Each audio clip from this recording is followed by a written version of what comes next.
তোরা রাজাকার, তোরা আল শামস, তোরা রাজাকার, তোরা আল শামস, তোরা আল বদর। জামায়াতে ইসলামীর উদ্দেশ্যে এমনই কড়া মন্তব্য করেছেন স্বাস্থ্যমন্ত্রী সরদার মোহাম্মদ সাখাওয়াত হোসেন। বুধবার ত্রয়োদশ জাতীয় সংসদের প্রথম অধিবেশনের ২৪তম দিনে রাষ্ট্রপতির ভাষণের ওপর ধন্যবাদ প্রস্তাবের আলোচনায় অংশ নিয়ে তিনি এসব কথা বলেন। গোলগাল সেই মেয়েদের হাত থেকে। স্বাস্থ্যমন্ত্রী বলেন, তারা ভদ্রতা ও দেশের বৃহত্তর স্বার্থে এতদিন সংযতভাবে কথা বলেছেন, কিন্তু অতিরিক্ত বাড়াবাড়ি সহ্য করা কঠিন হয়ে পড়েছে। বেশি বাড়াবাড়ি করলে বলতেও ইচ্ছা করে তোরা রাজাকার, তোরা আল শামস, তোরা আল বদর।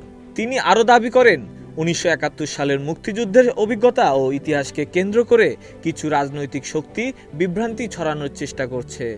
এ প্রসঙ্গে তিনি নিজের মুক্তিযোদ্ধা পরিচয়ও তুলে ধরেন। তিনি বলেন, আমরা মুক্তিযোদ্ধারা দেশ স্বাধীন করেছি, এখন দেশ গড়ার জন্য ঐক্য চাই, কিন্তু আদর্শের সঙ্গে আপোষ করে নয়। উনি কালকে বলেছেন উনাকে কেন এত।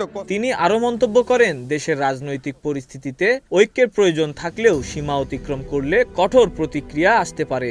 বক্তব্যের এক পর্যায়ে তিনি অতীতের রাজনৈতিক অভিজ্ঞতা ও আন্তর্জাতিক সম্মেলনের ঘটনাও উল্লেখ করেন, যেখানে তিনি নিজেকে মুক্তিযোদ্ধা পরিচয়ের কারণে বৈষম্যের শিকার হয়েছিলেন বলে দাবি করেন। তার এই বক্তব্য সংসদে তাৎক্ষণিক উত্তেজনা তৈরি করে এবং রাজনৈতিক অঙ্গনে নতুন করে বিতর্কের জন্ম দেয়।